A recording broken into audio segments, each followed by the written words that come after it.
ఏండోయ్! అందరూ ఎలాగున్నారండి? బాగున్నారండి? మా అత్తయ్య అండి నన్ను ఉప్మా వండమందండి. ఉప్మా ఏకంగా వారానికండి 4 రోజులు వండేస్తుందండి. ఏం తింటామండి ఉప్మా అత్త మాటలును.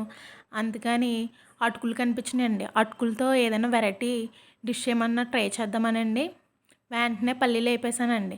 ఎందుకంటే పోహ తినాలనిపించిందండి. పోహ అంటే ఏదో అనుకుంటారేమో అటుకులు పులిహోర అండి.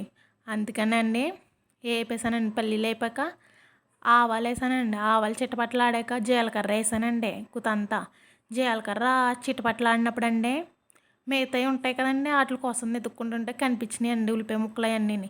కనిపించినాయి కదా అని ఊరుకుంటామండి. నూనెలో ఏసేసానండి ఇంకా. అయేమో అటు నుంచి ఇటు, అటు నుంచి ఇటు ఒక రౌండ్ తిప్పేసానండి. తిప్పేసిన తర్వాత అండి మిగతా ముక్కలు వేయాలి కదండీ! అందుకని చెప్పండి మళ్ళీ ఆ ప్లేట్ తీసుకొని మిగతా ముక్కలు కూడా ఏసేసానండి. ఏసేసి ఇంకోసారి అటు నుంచి ఇటు, ఇటు నుంచి అటు బాగా తిప్పేసానండి. ఎందుకంటే ఈ పెద్ద ఏగ అవసరం లేదండి. కొంచెం కచ్చాపిచ్చగానే ఉండాలండి పోహాకి. అందుకని చెప్పి కలిపేసిన తర్వాత ఉప్పు వేయాలి కదండి మగ్గడానికి. ఉప్పు డబ్బాని ఎతుక్కున్నానండి. ఉప్పు కనిపించింది కదా అని ఉప్పు వేసేసానండి. ఉప్పు వేసిన తర్వాత మరి పసుపు వేయాలి కదండి పులిహోర అంటే. అందుకని పసుపు వేసేసానండి. పసుపు వేసి అటు నుంచి ఇటు, ఇటు నుంచి అటు బాగా తిప్పానండి. తిప్పిన తర్వాత కరివేపాకు వేయడం మర్చిపోయానండి.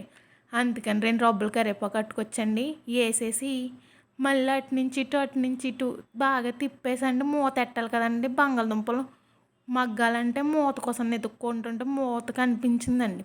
ఇంకెందుకు ఆలస్యం అని మూత ఎట్టేసానండి.